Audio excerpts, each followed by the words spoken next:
Muy buenas, ¿qué tal? ¿Cómo estáis? Bienvenidos a un nuevo directo.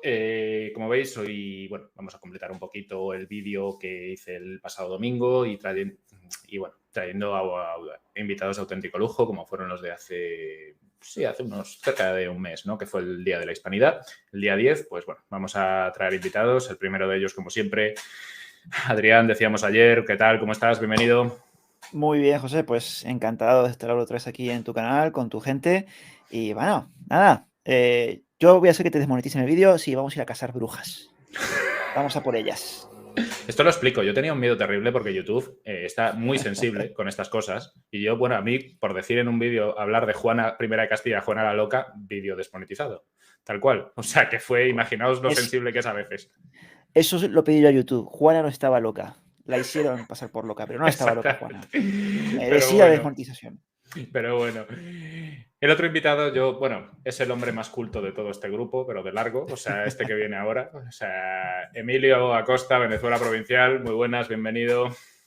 Bueno, gracias por esa presentación. Aunque hay que Es que es decir de que largo. todos aquí compartimos bastantes luces, ¿no?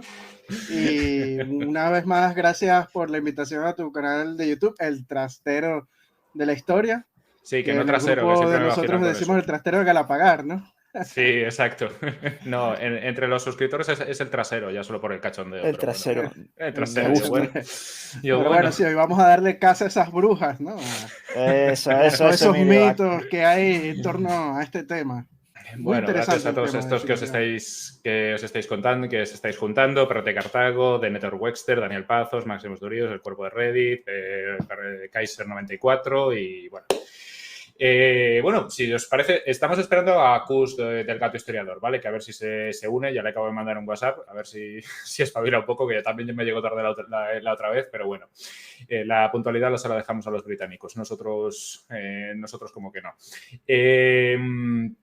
Pues nada, era empezar, pues esto, como el tema de la brujería a mí me flipó desde que empecé a verlo, sobre todo más allá de la ciencia ficción y de todas estas cosas que siempre vemos, de hechizos y chorradas varias, que están muy bien para entretenerse, pero claro, en la realidad esto supuso, sobre todo durante un par de siglos más o menos, bastante preocupación en la gente, ¿no? A veces justificada, a veces no tanto. Y bueno, quería empezar preguntando, sobre todo a ti primero, Adrián, ¿cómo descubriste tú el tema este? ¿Qué pensaste, sobre todo cuando la primera vez que lo viste y demás, el tema de la brujería? Sobre Bueno, todo a mí la el tema de real, brujería. no la fantástica de las historias y todo esto.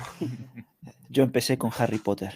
No, No jodas. no. Yo, vamos, Perdón, que es que creo que se está Acaba de llegar conectando. el gato. Acaba de llegar, pero no le veo la cámara. Bueno, yo le voy a poner por aquí. Se lo sigue pensando. Ahí está. Ahí estamos. ¿Qué tal, muy Cus? buena. Bienvenido. Hola. ¿Me oyes? ¿Qué tal? Pues un gusto estar aquí de nuevo con ustedes. Gracias por invitarme. Qué Nada, grata hombre, gracias a sorpresa. ti por Saludos, venir decíamos y por tu ayer a Emilio buena... Acosta y sobre todo a ti, macho. Yo estaba diciendo que la puntualidad se la dejamos a los británicos, ¿no? Mejor no... o me llega con mucho De retardo, hecho, ¿no? Sí, eso. Sí, a mí también. Sí, ¿no? Vale. ¿Te llega mi audio con mucho retraso, Adrián? No, el del Ah, gato. el de Se Cus. corta. Bueno, perdona, Adrián, que te he cortado, lo siento. No, a mí el tema de la brujería nunca me había llamado especialmente la atención. Bueno, más allá de las películas y tal, que sale. A mí me empezó a interesar el tema por el lado contrario, por la gente que lo perseguía. Cuando ya, de un tema bueno, que yo quiero sí que tratar hoy, que es Alonso de Salazar y Frías, cuando te enteras de que un inquisidor salió en defensa de esas víctimas, de las mujeres y también hombres, todo hay que decirlo, también hombres acusados de brujería Y niños. y niños. Sí, acá no, aquí como bien dijo mi querido Javier Santamarta, aquí sí que había perspectiva de género y había paridad, acá se quemaba a todo Cristo. Y me empezó a interesar esa figura en concreto y a partir de ahí la brujería. A partir de Alonso Salazar y Frías, que es una voz crítica y muy temprano, porque estamos hablando de principios del siglo XVII, lo Sí. cual te sorprende en una Europa que estaba yendo hacia esa auténtica locura como fue la persecución de la brujería. Tal cual. Sí, no. Sorprende que en esa época, sobre todo una institución con tan mala fama como la Inquisición, que sí, bueno, como decían por ahí, sobre todo los primeros años con Torquemada al frente sí que se le fue la mano, pero luego se convirtió en un aparato más bien burocrático. Y bueno, que a veces dicen no, que Twitter es como la Inquisición, y yo no. La Inquisición tenía muchos más métodos para decidir si algo era Ya. verdad o no. Dime, Adrián. No, que la Inquisición es más benigna que Twitter, yo iba a decir. Sí, joder. En muchos. Bastante más, sí. Emilio, perdona, seguimos. Misma pregunta. Veo cómo conociste tú la brujería, cómo viste tú, ¿Qué sabías? ¿Qué pensaste tú al leer de historia sobre esto, de cómo se desarrollaron los siglos XVI y XVII? Bueno, antes que nada, hay que decir los primeros contactos con este tema, ¿no? Que Sí. no tiene nada que ver con la parte de la Inquisición, sino que yo cuando llegué a Venezuela, en Venezuela es un país muy creyente de esto de la santería y la brujería, ¿no? Uh-huh. Y me acuerdo con 7 años, una vecina que le llevaron un brujo a la casa y empezaron a darle un baño con ramazos y cosas de estas, ¿no? O sea, y eso a mí me impactó, ¿no? Yo con 7, 8 años ver una cosa así de este estilo que venía de aquí de España, que eso no es poco común aquí, ¿no? Y entonces, esos primeros contactos con esto de la santería, la brujería en Venezuela. En Venezuela es súper famosa las montañas de Sorte, donde hacen rituales de santería y de brujería y todo esto, ¿no? Algo muy, muy apegado al tema popular en Venezuela, ¿no? Bueno, no solo en Venezuela, en toda Hispanoamérica vemos casos de santería, en Cuba, en México, Colombia, etcétera, ¿no? O sea, es algo que está muy encarnado en la sociedad. Y bueno, después con la adolescencia, con todo esto de las películas, de las brujas de Salem, etcétera, pues me llama la atención, ¿no? Y ya después cuando empiezo como investigador histórico a leer todos los procesos de la Inquisición y todo lo que se llevó a cabo, ¿no? Durante la etapa virreinal, no solo en América, sino también en Europa, ¿no? Y ver todas esas crónicas de los sacerdotes y el por qué surge la Inquisición, porque muchos dirán, no, qué malvada la Inquisición, pero es que la Inquisición justamente surge porque en la Edad Media la gente cuando veían algo raro, algo extraño, una persona extraña, pues la linchaban, ¿no? Y tomaban la justicia por su mano. Entonces justamente la iglesia crea la Inquisición para llevar un debido proceso judicial de determinar si esa persona en verdad está poseída por el diablo o practica magia negra, etcétera, ¿no? Todas esas creencias que se tenían antiguamente.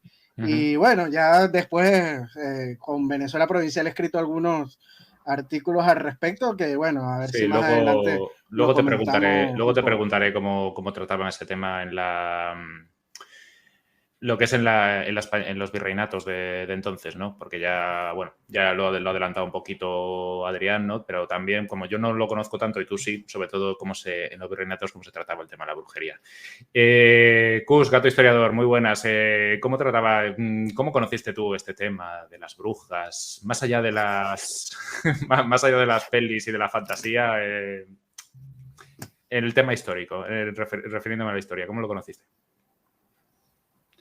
Bueno, primero que nada, José, gracias por invitarme. Saludo de nuevo a tus invitados de lujo. Y recuerdo que yo desde niño tenía una mentecilla inquieta, ¿no? Entonces yo crezco, por un lado, en una familia mexicana muy tradicional. Ay. Oh, se le ha cortado. Se le ha cortado. Joder. Se le Qué fue. pena. Ya decía yo que le iba demasiado... Como que se le estaba cortando mucho. Pero Sí, bueno. yo lo siento mucho, esto es brujería, ¿eh? Sí, totalmente. Ha empezado a hablar de brujería y además... Por el diablo. Además, bueno, me falla porque iba a decir que él es de cerca del Caribe, pero claro, él es del norte del país, no tanto del norte de México. Por eso iba a decir, bueno. Bueno, pues nada, si no está, pues continuamos. Brujería e Inquisición. Hay un tema que a mí me flipó la primera vez que lo conocí, no sé si lo conocéis. Antes de entrar en el tema de la brujería en América virreinal, me interesaría saber el tema de Matthew Hopkins. Claro, siempre que hablamos de cazadores de brujas nos suena un poco a cuento de cachondeo, ¿no? De decir, joder, cazadores de brujas, menuda coña, tal. Pero no, el Parlamento inglés, a mediados del siglo XVI, nombró un inquisidor general, o sea, un cazador general de brujas. Lo cual, espera, bueno, creo que ha vuelto. ¿Ha vuelto? Sí, creo que sí. Espera, que voy a intentar volverle a meter, a ver si está o no está. Bueno, lo que decía, que se nombró un tal, que puede sonar a cachondeo, pero es que este hombre, Torquemada, tiene fama de sanguinario, merecida en gran parte, pero joder, lo de... A ver, ¿estás o no estás? ¿Se te cortó? ¿Cus? Continúa Sí, por donde estoy. estabas. Continúa. Me quedé en lo de familia mexicana tradicional. Sí. Entonces conozco las dos partes, tanto el cristianismo católico, tanto como el cristianismo protestante. Y bueno, yo comencé a escuchar de la brujería desde una perspectiva bastante negativa, ¿no? De que eso es del diablo, no te debes acercar a esos temas, tenle miedo a la gente que practica la santería. Y luego desde el cristianismo protestante tuve una visión todavía más totalizadora que anula por completo cualquier otra cosa que no sea pues la interpretación de la Biblia que se tiene. Y quisiera hacer una pequeña, pues un pequeño paréntesis, un pequeño apéndice aquí de que realmente nosotros estamos, el mundo moderno, nos guste o no, está totalmente influido por la idea de la brujería y por la idea del espiritismo de este mundo norteeuropeo, cultural y hegemónico. Es como gente de España o del mundo hispano extrapolando la visión que se tiene de la brujería de latitudes como el mundo anglosajón, del mundo norteeuropeo, inmiscuido en toda esta parafernalia de las antiguas costumbres célticas o barbáricas, cuando en realidad dentro de sus propias culturas hay bastante tela que cortar y se ignora. ¿A qué me refiero? Que paralelismos sobre brujas, sobre la persecución de fuerzas o personas que se en un poquito del orden establecido, y llegas a conclusiones curiosas de que en la India profunda, desde tiempos inmemoriales, ha habido persecución de lo que se podía llamar brujas, y se tratan de mujeres y de hombres que practican ciertas ramificaciones del hinduismo que se consideran oscuras, ¿no? Que tienen que ver con prácticas de canibalismo, lo que se llamaría magia negra. Luego también te remontas a la China imperial Han o cualquiera de estas y te das cuenta de que cacería personas o cierto tipo que sea así a bastante. Pero bueno, ¿qué podría diferenciar? Que el cristianismo católico permite, a pesar de la gran mala fama que tiene, de la gran leyenda negra que tiene el cristianismo católico tiene de hecho, si lo extrapolamos a números más grandes, el mestizaje es parte de esta... Si lo extrapolamos de esta manera, el mestizaje no es más que la continuación de esta sincretización que permite la visión católica del cristianismo. ¿A qué me refiero? A que, por ejemplo, en Irlanda, el Halloween es una fiesta nacional. Es el único país del mundo donde el Halloween es una fiesta nacional. El cristianismo católico irlandés, si se quiere conocer las costumbres celtas a profundidad, más allá de escritos y todas estas reconstrucciones que se tratan de hacer del neopaganismo, no. Vete a las costumbres más tradicionales del cristianismo católico irlandés y vas a encontrar ahí elementos célticos muy presentes. El Día de Todos los Santos Difuntos, que se celebra en España y en todos los países católicos, en México tiene su peculiaridad. Toda esta parafernalia de las flores, de la gente que vuelve, no es más que un sincretismo de las antiguas costumbres de los pueblos originarios. Podemos ir a costumbres del cristianismo armenio, de los cristianismos más antiguos, del cristianismo etíope. Podemos ir a costumbres también, y incluso del cristianismo sirio más antiguo, donde todavía existen ahí como minoría, los kurdos. y los terribles peshmergas, muy buenos guerreros. Y a esto quiero llegar, que el cristianismo protestante, esta visión totalizadora y maniqueísta, anula por completo cualquier otra visión de la vida. Es un cristianismo moderno, es un cristianismo capitalista. No podemos olvidar eso, que el cristianismo protestante norte europeo, cristianismo del grano, un cristianismo donde todos se están vigilando unos a otros, y mientras más exista la delación, más exista la persecución, y se anule por completo la capacidad del otro de ser, pues bueno, estamos sesgados por esta idea de la brujería desde esta perspectiva norteeuropea, hegemónica y cultural, cuando en realidad el tema de la brujería y de sus manifestaciones y cómo esto se desarrolló en diferentes partes del mundo tiene una variedad tremenda. Pero lamentablemente las lecturas que se hacen desde el mundo moderno y desde ciertos colectivos ideológicos que no pienso mencionar, pues se centran exclusivamente en esta visión norteeuropea, protestante y totalizadora, maniqueísta. En el protestantismo no existe el perdón, no existe. Hay un Dios terriblemente enojado con el ser humano, todos se están delatando unos a otros. En la arquitectura norteeuropea no hay ventanas porque todos tienen que estar vigilando en la comunidad qué demonios hace el vecino. Entonces, eso iba a decir, en Holanda se decía eso, que no pusieras cortinas en las ventanas tal para que te pudieran vigilar. Sí. Gran parte de las lecturas modernas, hay que aclararlo, están terriblemente sesgadas por esta idea del cristianismo norteeuropeo, protestante, totalizador, moderno, capitalista, y realmente a veces se ignora qué ocurría desde latitudes distintas. Como el mundo católico, que no estoy justificando gran parte de los errores que se cometieron, pero sí es verdad que en este mundo católico existía la idea de sincretización y coexistencia a un nivel mucho mayor. Y tal y como dice nuestro amigo de Venezuela provincial, el tema de la santería es todo un mundo en sí mismo. Como las deidades de pueblos politeístas del Caribe, aquí del norte y en el sur, pues sencillamente, conservamos gran parte de toda nuestra parafernalia, de toda nuestra mitología, pero le añadimos todo el instrumento y el sabor que puede traernos pues el mundo judeocristiano.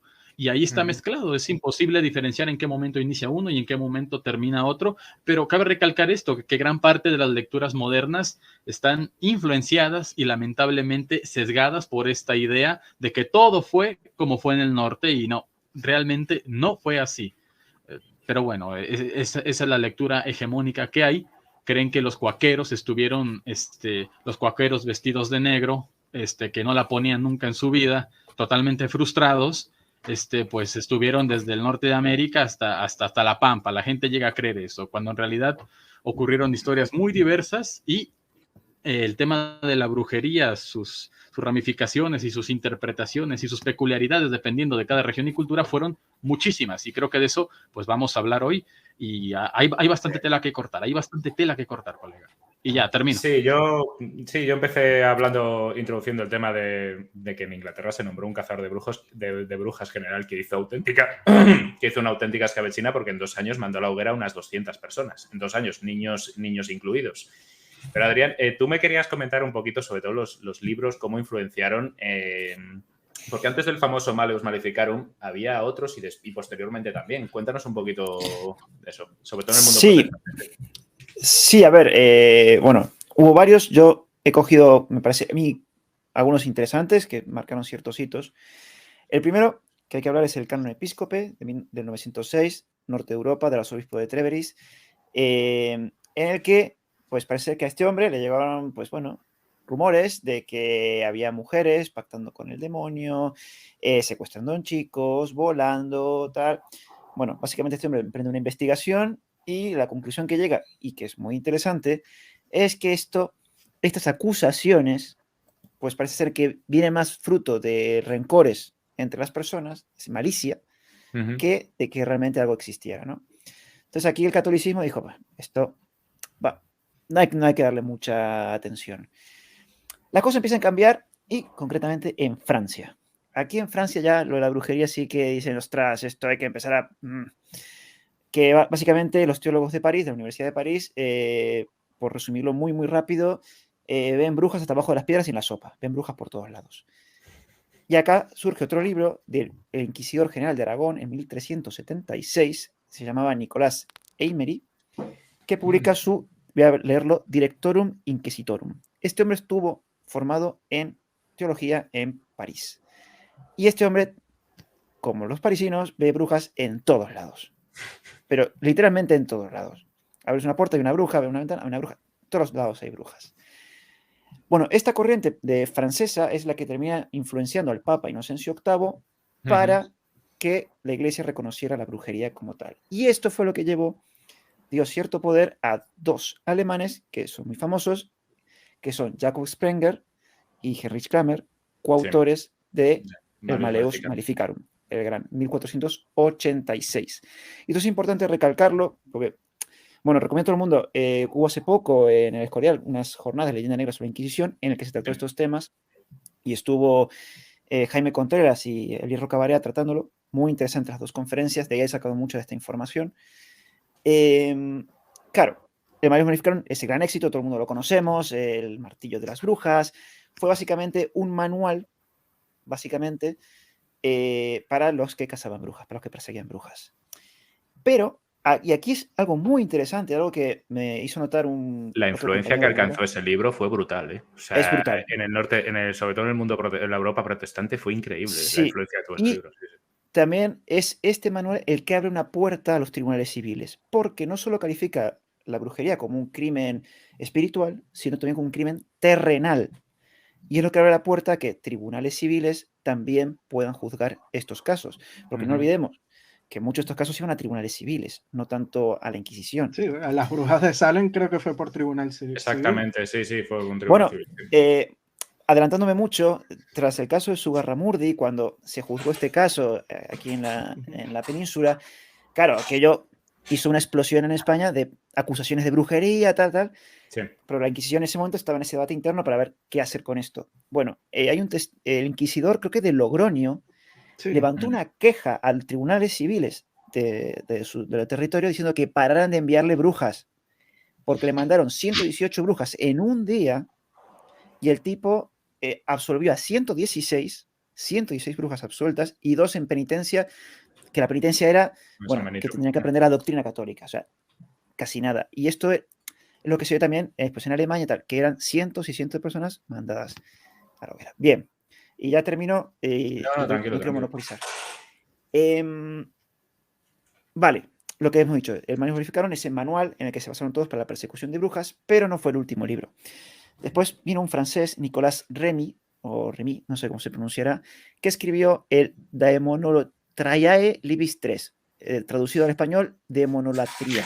¿Cómo se nota que eres de números, sí? No, y no de letras. Sí, publica en 1595. Y que este hombre deja por los suelos a tu querido inglés, porque este hombre contó de primera mano su experiencia como cazador de brujas, que durante 15 años mandó a matar a 900 personas por brujería. En 15 años, 900 personas.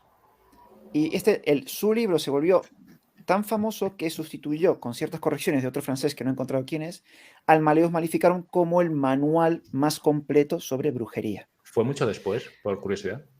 1595. O sea, un siglo después, ¿no? Prácticamente. Sí. Entonces, claro, todos estos libros, toda esta producción cultural, por llamarlo de alguna manera, no sé cómo llamarlo, claro, no solo produjo un cambio, hay que pensar que no solo se produjo un cambio religioso, también un cambio legal. Esto es muy importante. Todos estos desarrollos afectaron a la legislación no eclesiástica, sino también civil. Civil, sí. Y eso es muy importante. Acá también te encuentras en 1602, por ejemplo, exposiciones y jurisprudencia para encontrar las señales del demonio, para encontrar esas señales que puede tener una persona, para decir, es que si miras en el ojo, miras esto aquí, tal, pero no existían realmente. Claro, no existían realmente expertos en la materia que se dedicaran, o sea, peritos, lo que llamaríamos peritos, pero sí que había mucho de gente que encontraba eso ahí. Y con eso ya cierro y quiero dejar paso también a los demás porque no quiero monopolizar. No, a ver, es un poquito el tema de, cuando has mencionado el libro del Malleus Maleficarum, me resultaba importante decir que en España, que la Inquisición española, considera ese libro una estupidez directamente, Sí. casi desde el primer momento. O sea, dice que directamente que es una tontería. Todos estos libros, la Sí, sí, Inquisición sí. española, los españoles, que eso ya sí que lo hablamos más adelante, los consideran auténticas tonterías. Incluso, Sí, bueno, sí. uno que me faltó mencionar es el de Pierre de Lancre, que es el que juzgó en Labor, que fue lo que provocó que mucha gente huyera hacia lo que sería la península ibérica, para que después dio el caso al Zugarramurdi, que se llamó el Tableau de l'Inconstance du Mauvais Angels in the Mons, que es de 1612. Incluso este libro, Alonso Salazar y Frías dice que esto es una tontería. Sí, directamente. Te dicen por aquí, que decíamos ayer, en esos tiempos también se fumaban estupefacientes y más los que creían lo comentaban, pero no todo era cierto. A ver, hay una cosa que en esas reuniones que has mencionado antes de la Inquisición, en una de ellas dicen que esas imágenes del diablo que pueden estar viendo y estas historias, que dicen que igual las especias que utilizáis para los ungüentos o igual esas cosas, que igual es eso lo que se está afectando al cerebro, o sea, a la cabeza, que no es cosa del diablo, que igual es esa hierba que te estás comiendo.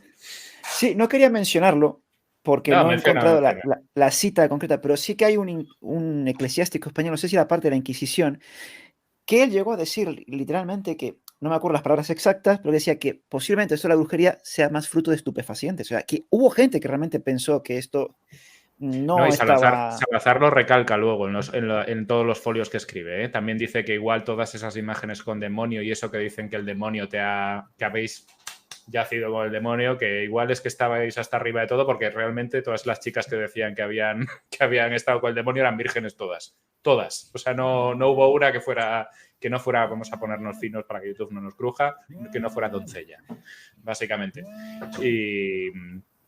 Y nada más.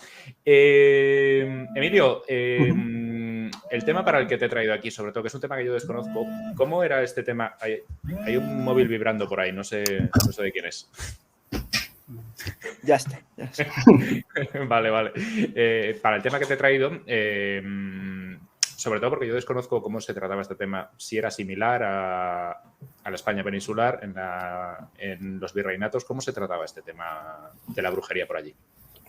Bueno, primero que todo, pues los casos de brujería, por supuesto, como pasa en la península, los lleva más que todo la Inquisición, ¿no? Es un tema religioso, a diferencia de Norteamérica, que los lleva los tribunales civiles, y es por eso que en todo el continente americano, en el único sitio donde se quemó bruja fue en Norteamérica, ¿no? Los casos que se ven en la América virreinal, se suele citar que los castigos son penitencias, algunos los más graves son el destierro, etcétera, pero no pasa a ningún asesinato, ¿no? O sea, en los 300 años que duró la Inquisición en América no hubo ninguna muerte por brujería, ¿no? Ninguna mujer, pero sí hay muchos casos, ¿no? Y entre los que he investigado, ¿no? Los procesos penales que he conseguido, hay muchísimos, la verdad. Hay uno muy interesante en México, en Venezuela, hay varios, ¿no? Pero la mayoría de las personas que son, digamos, juzgadas son pardas, negras. Hay que decir que los indígenas para la Inquisición eran neófitos, ¿no? Porque estaban recién entrando a la religión católica y por eso la Inquisición no tenía potestad de poder procesarlos, ¿no? ¿No tenía potestad o no eran tan exigentes con ellos como con cristianos más tal? No tenían potestad. La Inquisición no tenía potestad para Vale. Por decirlo, abrirle un juicio, ¿no? Por algún tema, ya sea de brujería, de cualquier otro caso, ¿no? Inclusive, digamos, de bigamia, lo que sea, ¿no? O sea, no tenía potestad para poder abrirle un juicio a un indígena, ¿no? Y bueno, hay una cita muy importante del historiador venezolano Mariano Picón Salas que señala lo siguiente: parecía frecuente que el indio o el negro, en cuya conciencia trata de saldar la religión católica con sus propias prácticas y mitos, ve en la brujería una especie de protección, algo que cubre su figura de misteriosa autoridad. Los mismos españoles de las recientes ciudades de América, en contacto con la servidumbre negra o mestiza, sufren la atracción de este mágico mundo. O sea, los españoles que llegaban a las Américas al tener contacto con estas razas, pues le llamaba mucho la atención, ¿no? Esto de la brujería al estilo como se veía en América, ¿no? En Hispanoamérica. Y bueno, la hechicería se hacía en prácticas de magia negra, destinada a provocar daño a los enemigos o también en sortilegios amorosos, ¿no? Que trataban de dominar la voluntad del ser amado. Anda. Hay una obra muy importante que se llama Relatos Populares de la Inquisición, de Enrique Flores y Mariana Macera, que recogen una crónica inquisitorial de la Nueva España sobre el uso de la sangre menstrual o del agua con que se lavan sus partes para dársela al amado, ¿no? Como para que caiga dentro de sus redes. Y cito lo siguiente. Cuando estaban con sus reglas y el ordinario que suelen tener las mujeres, se lavaban con agua aquellas partes vergonzosas y con dicha agua llena de sangre hacían el chocolate que bebían algunos hombres que entraban en sus casas y que esta ocasión la hacían a fin de que dichos hombres las quisiesen bien. O sea, una forma... Creo que voy a subir esto a TikTok, ¿eh? O sea, porque una receta para el amor. Sí, en San Valentín subiré algo. Según las hechicerías que había en la Nueva España, ¿no? Lo que es México actual. Madre mía, hechizo para el amor. Exacto. Joder. Y bueno, en Venezuela pues también hay muchos archivos. Está el archivo diocesano de Caracas, que encontramos 84 denuncias sobre prácticas diabólicas a 124 individuos, recopiladas entre los años de 1787 a 1810, de las cuales 23 solamente eran mujeres. De ellas, 10 son acusadas de hechicería y 2 de brujería, 6 de blasfemia y proposición herética. O sea, que de brujería de todos los casos nada más encontramos 2. Podemos asociarlo a blasfemia y proposiciones heréticas y tampoco llegan a la mayoría. O sea, es muy bajo los porcentajes que se ven por lo menos en Venezuela, ¿no? Y una de las denuncias sobre brujerías en la ciudad de Caracas cita lo siguiente. Candelaria Delgado, parda libre que vive en las casas nuevas de San Jacinto, denuncia haberle oído decir a María Tomasa Muñoz, negra esclava de Chepita Muñoz, que vive junto de Magallanes Pinzón, que Ascanio, negrita libre, que vive en la calle San Lázaro, usaba una matica que regaba con aguardiente y tabaco para sus brujerías o embustes, dicho que era testigo de esto un negro que llaman el Sargento Bello, que vive en la misma calle de Tomasa Muñoz. Se recibe esta denuncia día 11 de agosto del año 97 por la mañana. El año 97 estamos hablando del siglo XVIII, 1797. Aquí vemos que la mayoría de estas denuncias pues eran más que todo personas pardas, mestizas, negras, ¿no? Pero yo, de los casos que yo he leído y he visto en los archivos, el más impresionante para mí es uno que ocurre en octubre de 1593, que es un soldado del Imperio Español que es nombrado en una versión del siglo XX por Gil Pérez en México. Sí. Y fue misteriosamente este soldado transportado de Manila. Este era el que viajaba en el espacio-tiempo, ¿no? Gil Pérez. Exacto. ¿No? Ese es el más loco que he leído. Y fue transportado de Filipinas a la Plaza Mayor, ahora Zócalo de la Ciudad de México. Y el testimonio del soldado pues no fue creído por los mexicanos que supieron, hasta que supieron del asesinato del gobernador de Filipinas que se llamaba Gómez Pérez das Mariñas, ¿no? O sea, corroborado meses más tarde por los pasajeros que llegamos justamente del galeón de Manila, que habían cruzado el Océano Pacífico con la noticia, ¿no? Sí. Y Gaspar de San Agustín, que fue un cronista y autor de la obra titulada Conquista de las Islas Filipinas, que es del año de 1698, no da el nombre del soldado, pero sí describe el hecho como un suceso de brujerías y prácticas satánicas. Cito a Fray Gaspar. Es digno de ponderación que el mismo día que sucedió la tragedia de Gómez Pérez, se supo en México por arte de Satanás, de quien valiéndose algunas mujeres inclinadas a semejantes agilidades, o sea, le está echando la culpa como unas brujas, ¿no?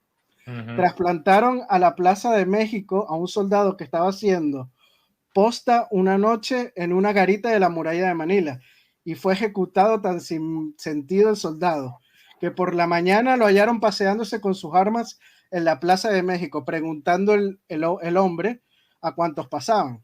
Pero el Santo Oficio de la Inquisición de aquella ciudad lo mandó volver a estas islas, donde le conocieron muchos que me aseguraron la certeza de este suceso. O sea, algo sin explicación alguna, ¿no? Ilógico. Y es el caso que yo no le veo ningún sentido. Y no solo Fray Gaspar lo cita en su memoria, también hay otros cronistas del siglo. Mira que era difícil sorprenderme después del Mira que era difícil sorprenderme después del hechizo para el amor que has contado antes, macho, pero joder, pero madre mía. No, hay muchísimas actos en los archivos, ¿no? Sí. Sobre todo en los inquisitoriales. Lamentablemente la Inquisición del Caribe, de la zona del Caribe, que estaba su sede en Cartagena de Indias, que era su sede principal, se perdieron todos los archivos en estos incendios que ocurrieron durante la Guerra de Independencia, ¿no? En estos destrozos que hicieron durante la guerra, pero se perdió gran constancia de todos estos actos que hubiera sido muy provechoso. Pero bueno, hay otros archivos como el Diocesano de Caracas y en México también hay muchísima documentación al respecto.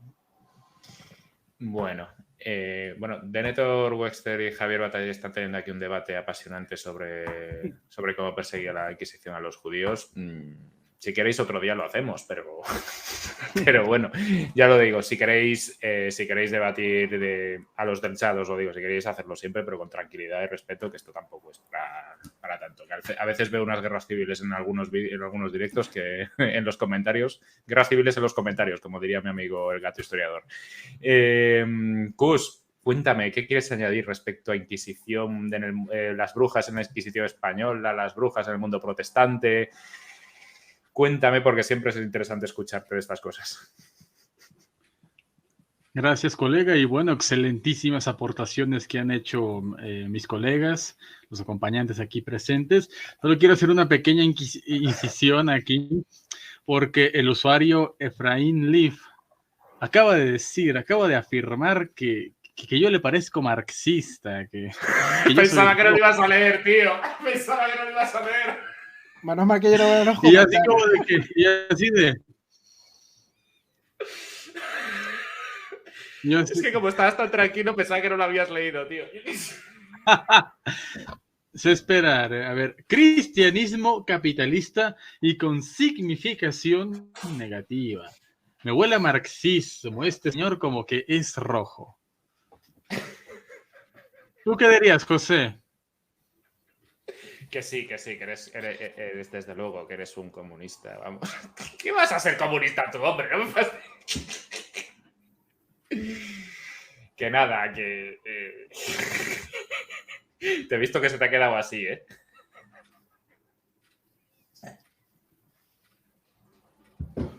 Bueno, pero pasando a otros temas que tienen que ver con el tópico de hoy.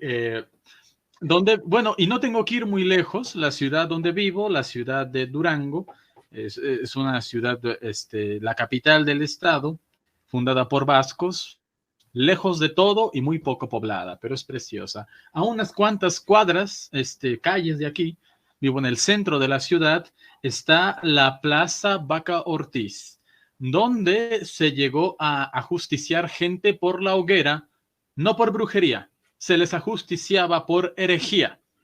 Y cabe recordar y cabe establecer que gran parte del ajusticiamiento que llegó a hacer la Inquisición española, cabe recalcar la española, no se trataba de perseguir brujería o hechicería, sino que perseguía lo más peligroso para la unidad de la iglesia en ese momento, que era la herejía.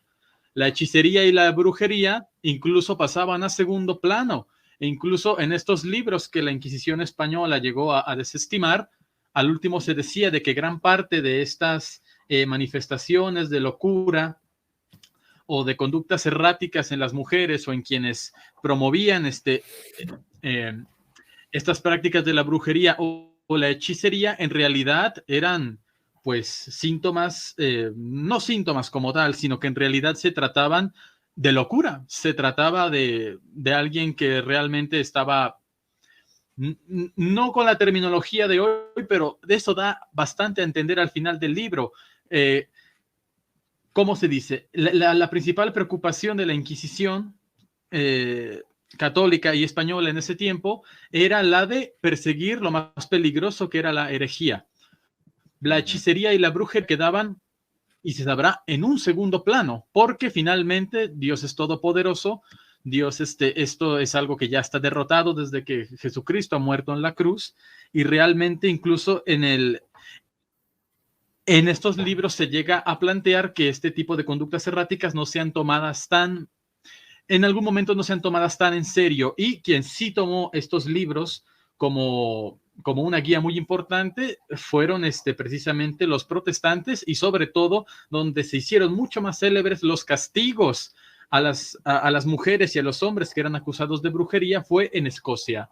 Ahí se da una fenomenología muy importante por el tipo de penas tan curiosas a los que le sometían en las letrinas, y uno de los más famosos es que en Escocia durante el siglo XVI y en el XVII, una de las pruebas más aberrantes a las que fueron sometidas las personas que eran acusadas, sencillamente acusadas de brujería, y sobre todo mujeres, era que en las letrinas donde se acumulaban cantidades ingentes de desechos humanos, de orina y otras sustancias, se les arrojaban ahí.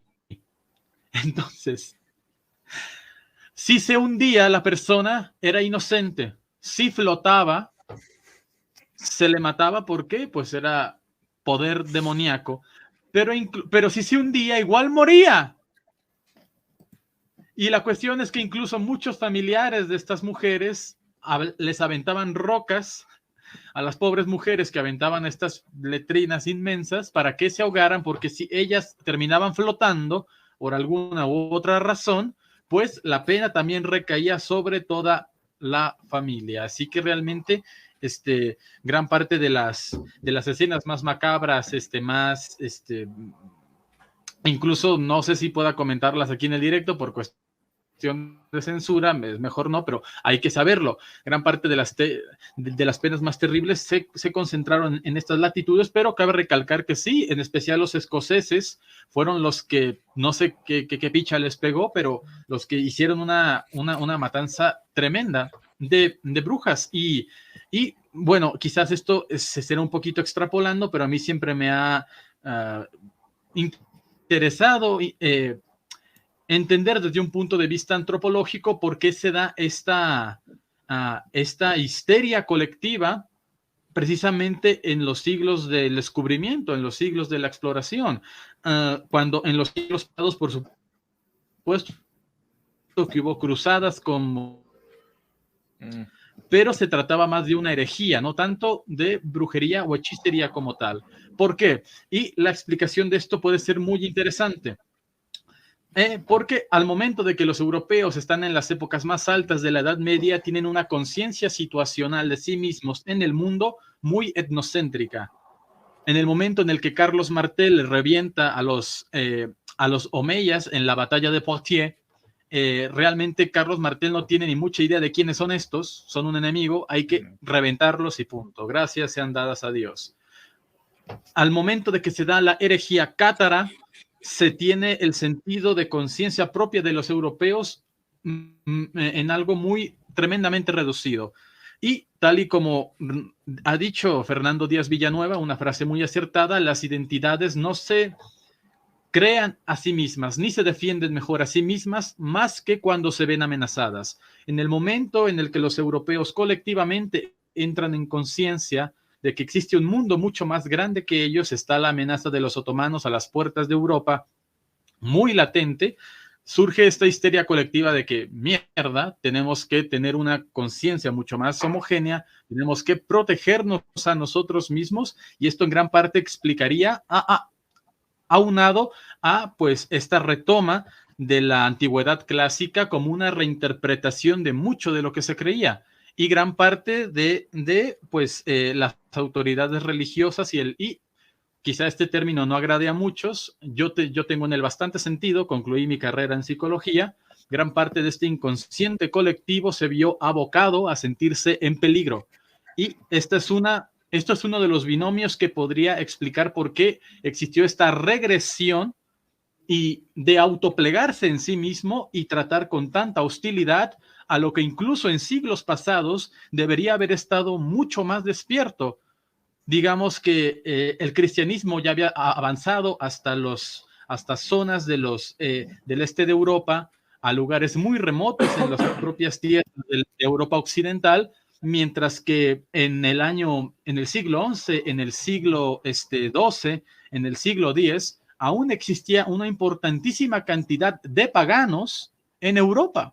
Y curiosamente, cuando ya prácticamente la totalidad de Europa occidental ha sido cristianizada, existe esta regresión, esta acción tan violenta ante la posible histeria de que algo pueda poner en peligro la unidad del cristianismo en una época y unos siglos donde prácticamente el paganismo en la Europa occidental ha dejado de existir, mientras que en siglos pasados, donde eso era muy presente, todavía había poblaciones que prácticamente no habían estado cristianizadas, no se dan este tipo de fenómenos.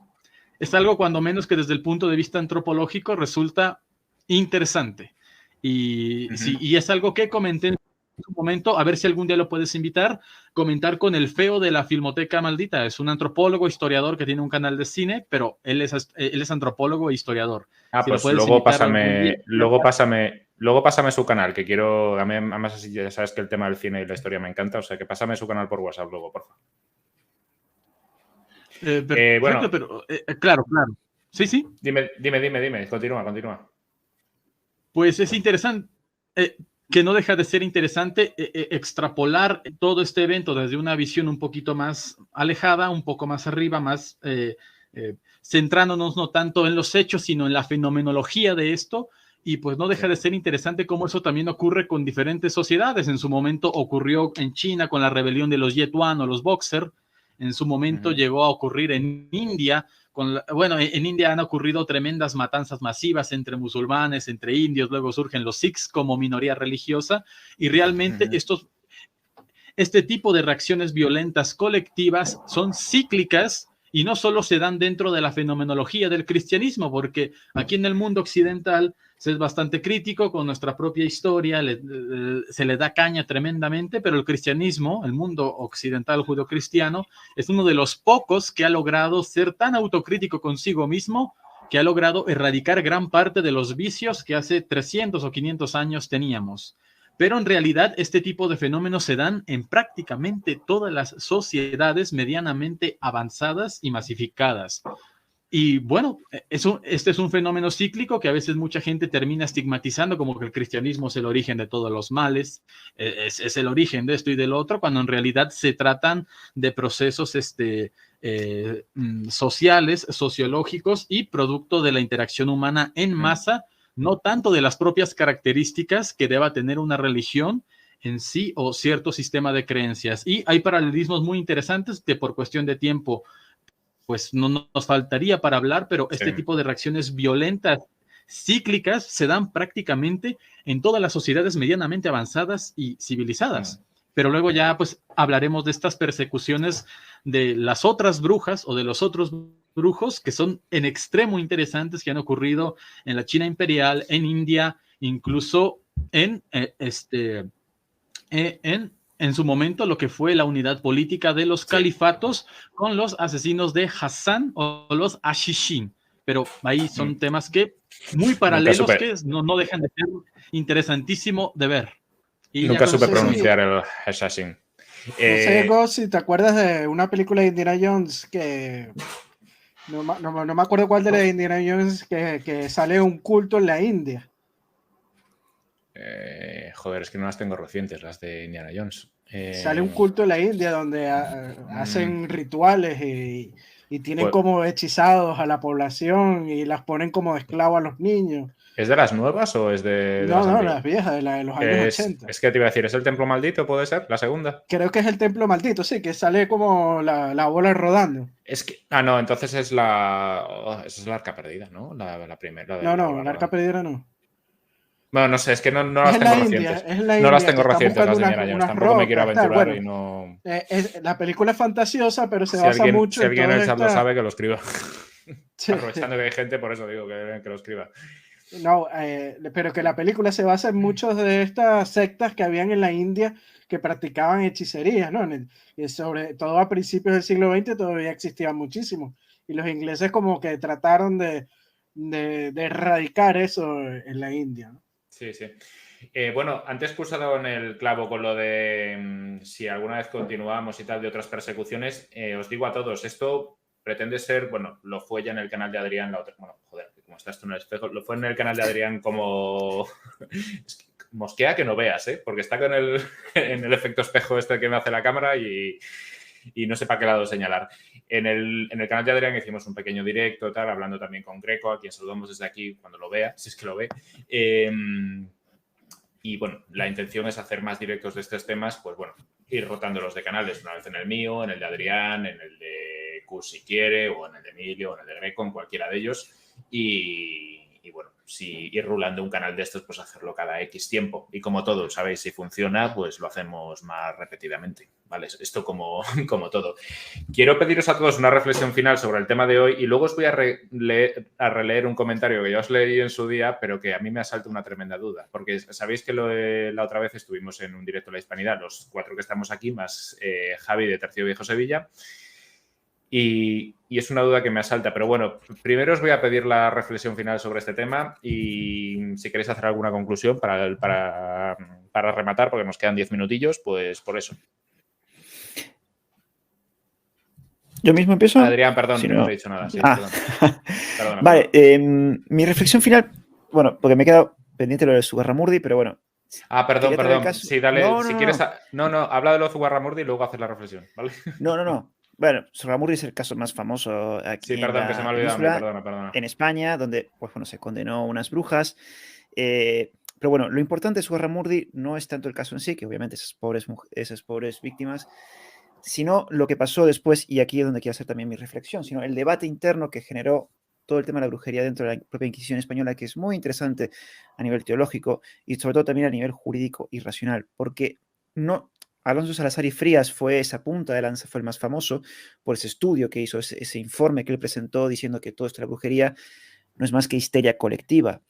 Un Pero informe, también, un informe que le costó 8 meses por los montes 8 meses, navarros y entrevistarse con ¿cuántas personas fueron? ¿800 personas? no sé, 800 personas, pero bueno, fue un trabajo de auténtica investigación. Sí, Para que la gente lo fino. entienda, el CSI del siglo XVII, o sea, él fue preguntando unos y otros, los hizo careos, buscó hechos, o sea, decir, vamos a ver, señores, si usted me está hablando de ungüentos, tráigame el ungüento aquí y vamos a probarlo. Y no encontró absolutamente nada, como era de esperar. Entonces, esto es lo novedoso que yo creo que trajo Salazar y Frías y la Inquisición española, es abordar este tema de un punto de vista racional y empírico. Y si vamos a ver a las pruebas, los testimonios no nos valen, porque estamos hablando de gente que esto empezaba con acusaciones y que aparecía gente diciendo, no, sí, yo estaba ahí y lo vi y tal. Y entonces eran testimonios totalmente inválidos, era auténtica histeria colectiva. Y también quiero destacar otro personaje que era el inquisidor general.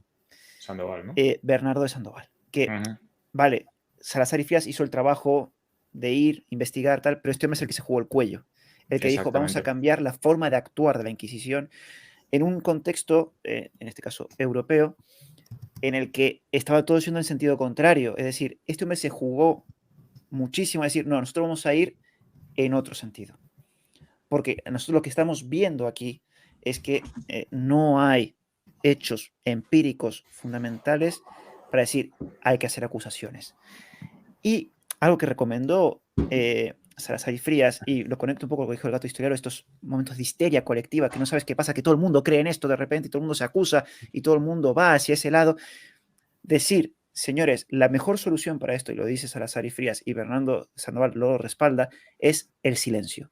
Vamos a dejar de hablar del tema, y así vamos a cortar esta cadena. Y realmente es lo que resultó. Cuando la Inquisición dejó de perseguir, toda esta gente fue a los tribunales civiles, y la Inquisición se enfrentó a los tribunales civiles para parar esta locura.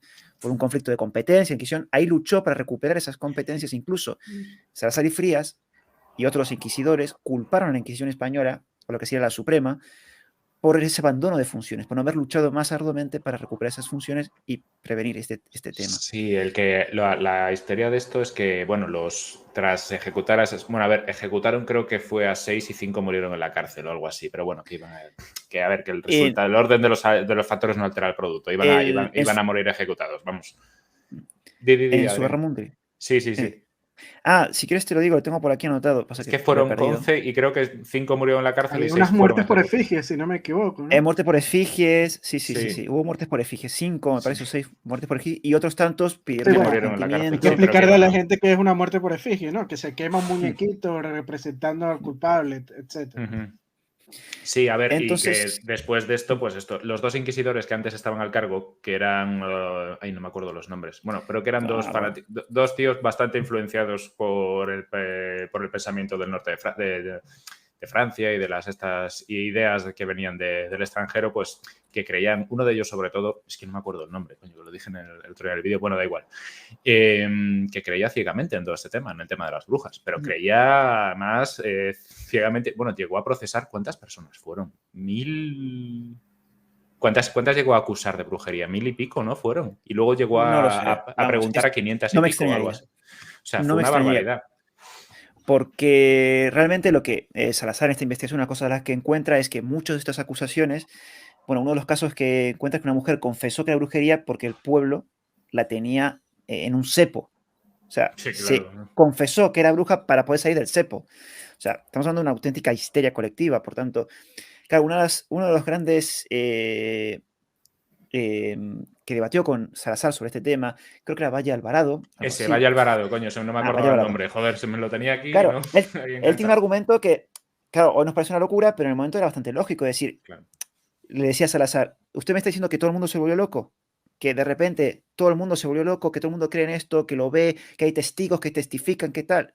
O sea, todo el mundo se volvió loco. Y Salazar dice, pues bueno, básicamente sí. Entonces, es interesante esto, de cómo una serie de hombres fueron contracorriente, abordando este tema de un punto de vista empírico para tratar de desmentirlo. Y yo aquí quiero destacar, por lo menos esta es mi humilde opinión, es que esto no es fruto de la casualidad. Es decir, tiene que haber algo detrás para que estos hombres se formasen para tener esta visión. Y ahí yo creo que hay que destacar la labor de las universidades españolas, Salamanca, Alcalá de Henares, donde estos hombres se formaron, donde adquirieron estos conocimientos para enfrentarse a este problema de una forma radicalmente diferente como se hizo en el norte de Europa, o como se hizo incluso en la propia vecina Francia. Sí. Entonces, con eso dejo esa reflexión ahí. No, de hecho, muchos de estos que hablas en parte venían influenciados por lo que decía antes, que venían del país bueno, que no hemos hablado de ese juicio del sur de Francia, ¿no? Que es del que escapa mucha gente y a partir del cual empieza a cundir el pánico. Que es que en ese juicio... El de Laborde, sí. El de Laborde, sí, bueno, como coño se diga, no. Es que no, a mí el francés es regular. Coño, en ese juicio no sé si de 30.000 habitantes que había en la comarca, 3.000 fueron sospechosos de brujería. 3.000. Sí, fue una auténtica locura. Esa gente de Laborde es la que después huyó a su guerra muerte. Que hasta el ayudante del juez era bruja en ese juicio. Y bueno, y varios bebés. O sea, también eran brujos varios bebés. Lo cual era bastante cachondeo. Lo gracioso de Zugarramurdi, la labor, lo que yo destaco sobre todo en Salazar, es cuando ellos publican estos dos inquisidores, Valle Alvarado y el otro, que sigo sin acordarme su nombre, publican todo esto, la sentencia, como queriendo dar ejemplo, ¿no? Y pues bueno, en la mentalidad de la época, pero claro, volvemos a lo que había dicho el gato historiador antes, ¿no?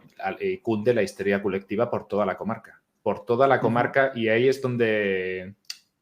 para lo que tú dices, ¿no? Es decir, vamos a callarnos y esto se calmará. Claro, es el famoso edicto del silencio, decir, vamos a parar de hablar de esto. Porque, mira, lo dice muy bien Daniel Pasos en su comentario, que lo que dijo Salazar, que es, no hubo brujería hasta que no se habló de ella. Exactamente, muy bien, Daniel. Sí, tal cual. Bueno, pues después de este diálogo aquí entre los dos que tenemos a Emilio y a Gato aquí mirando, Emilio, cuéntanos tu reflexión final y luego os leo el comentario del vídeo anterior para irnos con unas risas. Bueno, lo mío corto, ¿no? Es importante lo que ha señalado Adrián, porque vemos que lo de, por ejemplo, las brujas de Zugarramurdi es prácticamente una enfermedad contagiada desde Francia, desde la frontera, Sí, ¿no? Porque básicamente. muchas de las personas que fueron acusadas de brujería venían justamente de días pasados, a haber estado al otro lado de la frontera, y como que eso se contagió a España, ¿no? Y a diferencia de cómo se llevaron las cosas, en España pues se fue un poco más racional, ¿no? La Inquisición quiso pues sacar conclusiones y darle un parado a lo que estaba sucediendo, ¿no? Si nos ponemos a ver los números del resto de Europa, por lo menos en Alemania, en sentencias totales entre el año 1300 y 1850 son 16.474 sentencias, y en España nada más hubo 1944, o sea, las diferencias es abismal, y las sentencias, ojo, no todas fueron a muerte, ¿no? Pero sí con castigos muy crueles que se le hacían. Por encima de España, pues en sentencias están Suiza con 9.000, Francia con más de 4.000, Escocia con 3.000. Entonces vemos que en el mundo hispano pues se trató esto con más racionalidad que en el resto de lo que hoy llamamos la Europa civilizada, ¿no? Cosas del destino, ¿no? Y bueno, hoy en día todavía en los países hispanoamericanos se nota mucho la influencia de la brujería, ¿no? O sea, la santería, y sobre todo por parte de la santería, que es una mezcla como de las tres culturas, ¿no? De todo ese mestizaje que hubo en Hispanoamérica. Vemos, como dicen los mismos santeros, las tres potencias, que son la raza blanca, negra e indígena, ¿no? Lo que ellos representan como a María Leonza, Changó, que viene de África, etcétera, ¿no? El indio Guaycaipuro, que es muy importante en esto de la santería en Venezuela, ¿no? Y hay números que podemos citar de lo importante a día de hoy que es estas prácticas, ¿no? Y algunas estimaciones aseguran que los seguidores de estos cultos alcanzan el 30% de los 28 millones de venezolanos. En un país donde 9 de cada 10 personas dicen ser católicas. O sea, la santería y el espiritismo gana cada vez más adeptos, ¿no? Es algo muy impresionante, ¿no? Y muchos dirán, no, que la brujería es cosa del pasado, pero todavía sigue muy presente en la sociedad, inclusive, no solo en Hispanoamérica, en también África. hay ciertos cultos en Europa y en los Estados Unidos que aún podemos observar, y es un tema muy interesante y muy apasionante, ¿no? Todo lo que lleva, porque todas estas cosas como de incertidumbre, oscuridad, pues llama la atención mucho de la gente, y es por eso que también en la época, digamos, del siglo XVI, XVII y XVIII, pues provocaba estas alucinaciones colectivas, ¿no? Por todo lo que le llama al ser humano estos temas de brujería. Y bueno, eso es mi reflexión final. Adrián, ¿has dicho que querías decir algo? No, simplemente una pequeña, agregar algo más a lo que dice Emilio sobre los números de la Europa civilizada, como él bien ha definido, es que son también estimaciones, que son lo que está documentado. Es que hay muchísimo más, porque acá también que posiblemente nosotros estamos en un pueblo, posiblemente vamos y nosotros mismos matamos a la mujer, o al hombre, o al brujo. Que no había un juicio que quedara eso documentado. Que la Inquisición sí lo hacía todo documentado. La Inquisición sí lo hacía. Claro. Exacto. Entonces, estamos hablando de unos números que son estimaciones, pues puede ser que hasta más. Sí. Incluso. Y una cosa que también dicen en los comentarios, y que estoy de acuerdo, que también se mezcló mucho, en este caso, intereses políticos y las autoridades locales con este tipo de temas también. Porque hay casos de, bueno, en mi canal vino un divulgador, Piquerosa Vanguardia, que nos comentaba el caso de 3 pueblos de Baviera que literalmente desaparecieron, los mataron a todos. Y parece que justo antes había habido una pequeña rebelión, tal, que no gustó mucho, y dijeron, todos estos son brujos. Y borraron esos 3 pueblos del mapa. Joder. O sea, que también eso hay que tenerlo en cuenta. Perdón, ya está. Se cayó el micro. Cus, el gato, como han dicho antes, el gato marxista historiador. Cuéntanos una reflexión final. Tócate los huevos. Te puedes decir una cosa. Antes has hablado de colectivo, también te podría decir lo mismo, ¿no? Porque total, ya que estamos. Ay, Dios mío, hay algunos que.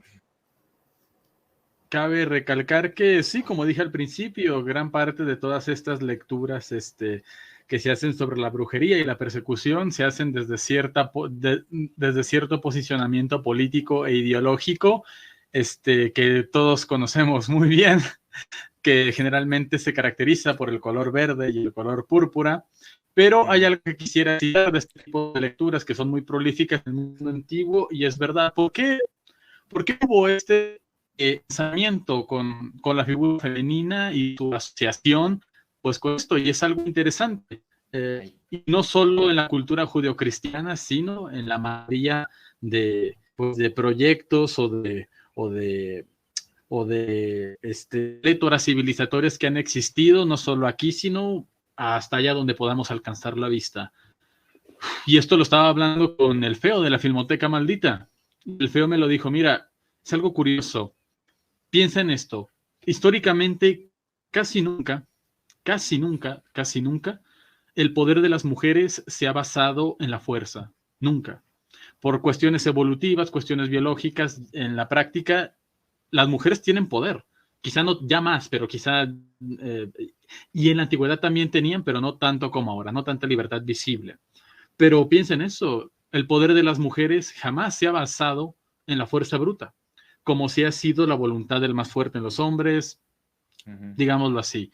Y las mujeres han aprendido andamiajes, han aprendido cierto tipo de lenguajes y han aprendido cierto tipo de instrumentos, de sistemas en los cuales moverse y actuar sin ser vistas. Y a pesar de que a veces se diga que no tenían tanto poder, en realidad a veces sí tenían muchísimo poder. De manera discreta. Y siempre este ensañamiento, gran parte, y por eso es que a la mujer históricamente siempre se le asocia a ese tipo de ciencias oscuras y desconocidas. Y sencillamente el hombre, ese tipo de sistemas, tanto en lenguaje, pagaban esas de manipulación. Imagínate. Exacto. Y no hay que irnos muy recientemente para encontrar... Se le echa la culpa al cristianismo de todo. En las lecturas modernas de Occidente, el cristianismo es el culpable de todo, de todo, ya todo lo malo que puede haber en el mundo es culpa del cristianismo retrógrada. No, si nos vamos incluso al mundo grecorromano, las mujeres orientales eran mujeres a la vista de las narrativas muy peligrosas.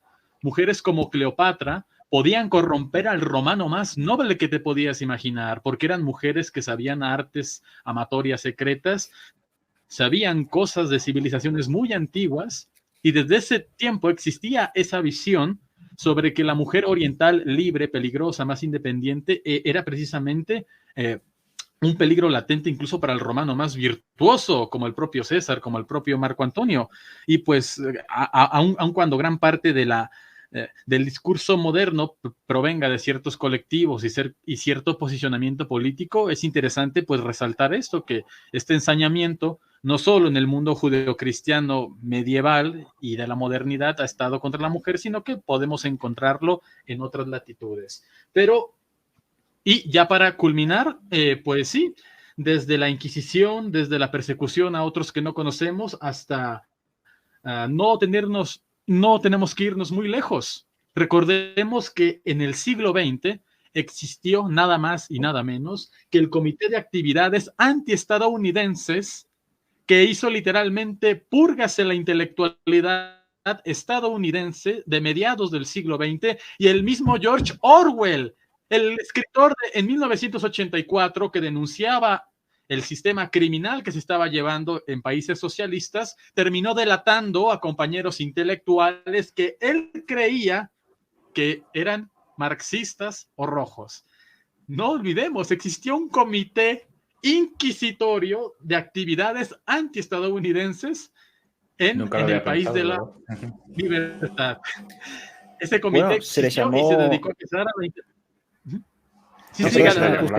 Que se le llamó la cacería de brujas. Es que se le llamó cacería de brujas. Sí, tal cual. Y no, o sea, no muy bien traído, sí señor, sí señor. Y bueno, de los países socialistas en ese tiempo, ni hablemos. Luego no olvidemos que también, y de hecho, bueno, hablando un poquito de la leyenda negra, puedes encontrar un montón de documentales hablando, y sobre todo hechos en el mundo anglo, hablando de lo terrible que era la Inquisición, pero coño, en el mundo, en España no ocurrió nada remotamente parecido a lo que sí pasó en esa matanza que no tiene nombre, que fue la noche de San Bartolomé. Cómo los franceses, en una histeria colectiva, acabaron con los pobres hugonotes, mujeres, niños. Las cosas que se describen ahí no tienen nombre. Y por eso es que los hugonotes... Sí, dale, colega. No, que en una noche solamente, tío. Sí, y esa matanza es que no tiene nombre, y por eso es que precisamente los hugonotes terminaron huyendo a Quebec, terminaron huyendo a Suiza, y también me gustaría recalcar otro matiz que a veces no se cuenta mucho. El mundo eslavo es un mundo que contiene gente muy valiente, muy cruel y muy dura. Pero si algo cabe recalcar del cristianismo ortodoxo que predominó en el mundo eslavo, es que esta gente tiene, nos guste o no, tuvo algo que no tuvo el mundo europeo occidental, que se creía más civilizado, y en muchos binomios sí lo era. El mundo eslavo oriental, cristiano ortodoxo, predominantemente dominado por la etnia rusa, supo coexistir con un montón de fes e interpretaciones de la divinidad, algo que el mundo judeocristiano no pudo hacerlo bien hasta, me atrevería a decir, finales del siglo XX. En el mundo eslavo oriental ortodoxo, en un imperio multicultural, había judíos házaros, los famosos Ashken, había musulmanes, había animistas, incluso se sabe que ahí estaban los últimos paganos, los últimos auténticos paganos de Europa. Pero bueno, cabe recalcar eso, por supuesto que hubo persecución. Perdón, Greco. Nos ha mandado un superchat aquí el amigo Greco. Los hugonotes no son pobres, también son dignos de rechazo, al igual que todo monoteísta santurrón aburrido. Saludos, Roma. Sí, es como siempre, saludos al gran Greco. Sí, pero cabe recalcar eso, en el mundo... Sí, suscríbanse todos a Greco, que es una persona pues excelente en lo que hace. Y pues cabe recalcar eso, que en el mundo oriental cristiano, a pesar de este estigma que se tiene de los eslavos, que sí lo son gente muy valiente, muy cruel y muy dura, pero muy cruel también, no ocurrió este tipo de fenómeno, al menos no en la dimensión que sí ocurrió en el mundo judeocristiano occidental, que generalmente se le considera mucho más civilizado. Hay que aprender, hay que ver más o menos cómo en ese mundo cristiano ortodoxo, mucho más abocado al cristianismo griego, al primer cristianismo de los apóstoles, nos guste o no, pudo existir esta idea civilizatoria de que bajo el zar pueden existir un montón de fes. Incluso los mismos anabaptistas, los menonitas, que fueron perseguidos tanto por protestantes como por católicos, fueron acogidos en el Imperio Ruso sin ningún problema, y eran una fuerza económica muy importante. Brutal. Y bueno, solo eso, recalcar que en esta parte del mundo oriental, curiosamente, a pesar de todo el estigma que se les tiene y gran parte de verdad que hay en eso, pudo coexistir esta idea de que podemos vivir juntos, quizá no somos iguales para nada, pero pueden existir, pueden estar bajo el mando del mismo zar. Y a pesar de que siempre consideremos a nuestro mundo occidental o judeocristiano más abierto, más predispuesto a la modernidad, no nos hemos emancipado de esos problemas hasta recién entrado el siglo XX. Y curiosamente, dentro de todas las contradicciones, vicios y virtudes del mundo eslavo oriental, eso está ahí presente. No se registran, rara vez se registran este tipo de conflictos de esa naturaleza. Si ya con eso... No, me están diciendo muchos que por aquí que por qué el programa tan corto, Yo es que siempre tengo miedo de hacerlos muy largos, pero por lo que si lleváis ya el anterior, lleváis un par de programas o 3 diciéndome que por qué los hago tan cortos, pues iré aumentándolos poco a poco, ¿sabes? Porque si no No voy a hacer todavía como Daniel Pazos por aquí, de Belumartis, que está por ahí, que se hace programas jodidamente largos a veces, que los tengo que escuchar por trozos, porque algunos, sí, ha dicho alguno de 5 horas, sí.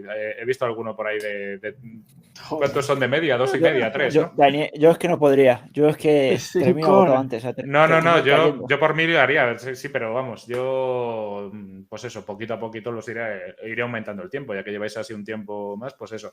Para terminar, antes de irnos, quiero leeros un comentario que es que me asalta una duda tremenda. Si recordáis, bueno, en el último directo que estuvimos aquí todos sobre la hispanidad, pues estamos nosotros 4 y Javi.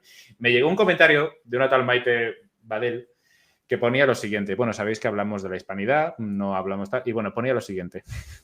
Hablan 3 personas privilegiadas blancas, que obviamente no representan las comunidades indígenas que fueron durante siglos silenciadas, menospreciadas, discriminadas y vulneradas. No nieguen la realidad. Hablamos este idioma, pero no por gusto. Le rezamos a un Dios impuesto. Si hubiera sido justo, muchos españoles llevarían rasgos indígenas, pero no. Solo se llevaron lo que les convino. Emilio, tú eres español y tienes rasgos indígenas. Ahí tenías que haber dicho algo. Soy español y tengo rasgos indígenas. No, pero mi duda aquí era quién soy era, de la tribu Yanomami, ¿no? ¿quién era el tercer blanco? Hombre, se te nota. En el blanco de los ojos se te nota, ¿eh? No, Sí, pero ¿quién era el tercer blanco? Porque Javi mucha pinta de blanco no tiene. Por eso digo yo, porque uno era Adrián, otro era yo, pero ¿quién era el tercero, macho? Es que era mi duda, tío. Yo no soy blanco, es el efecto de la luz, ¿eh? No, ya, no. Blanco Yo no creo soy. que tomó un poco de los alucinógenos que tomaban las brujas de Sagarramundi, ¿no? Que estás viendo gente indígena, blanca, negra. Después hablan de racismo y son ellos los que sacan estos temas raciales. Sí, por eso me hizo gracia. Yo nunca he hablado de razas aquí ni nada, tío, pero me sacan ese tema y yo, pero ¿esta que viene, tío? O sea, que es como, bueno, me quedé flipado, tío. Dime, Cus. Yo solo voy a decir que yo soy el indio aquí, yo soy el indio aquí y con toda seguridad yo fui el más irreverente, el más cañero y el que más dijo a viva voz que qué bueno que llegaron los españoles. Y lo dice un indio. Coño, o sea, pero ¿por qué no me menciona a mí? O sea, ¿qué discriminación? No, me anula. Me anula. Porque tú eres indio. O sea, a ti no te tiran. No. Seguro dirá que te estamos pagando, ¿no? No importa tu opinión. Que te damos Tu opinión no unos importa. euros. Claro, tú eres indio y Mira, estás alienado y no sabes lo que dices. Denetor por ahí nos está diciendo que los indigenistas se merecen un directo de 5 horas. Estoy completamente de acuerdo contigo. O sea, ya no sé si de 5, pero de 3 yo creo que puede valer. Recalco lo que dije en su momento por WhatsApp. No se vio el directo. Porque en ese directo yo creo que nos metimos más con el norte de Europa. Hicimos apología del esclavismo del norte de Europa. ¿Qué me está contando? O sea, por favor, o sea, que se vea el directo. No vio nada. Si estábamos en contra de los blancos y rubios en ese directo, creo yo. Yo creo que no se vio nada. Maximus Darius, sí, te tomaré la palabra, ¿vale? De todos, he hecho en los directos, la verdad es que he estado este año y los he hecho muy, que te lo diga Adrián, los he hecho muy salteados porque, bueno, no encontraba tiempo, invitados y tal, y se me daban y al principio me ponía súper nervioso. Pero bueno, me voy soltando poco a poco y, bueno, los iré aumentando poquito a poquito. Sí, tienes razón. Si sois 4 1 hora, da para poco. Tienes razón.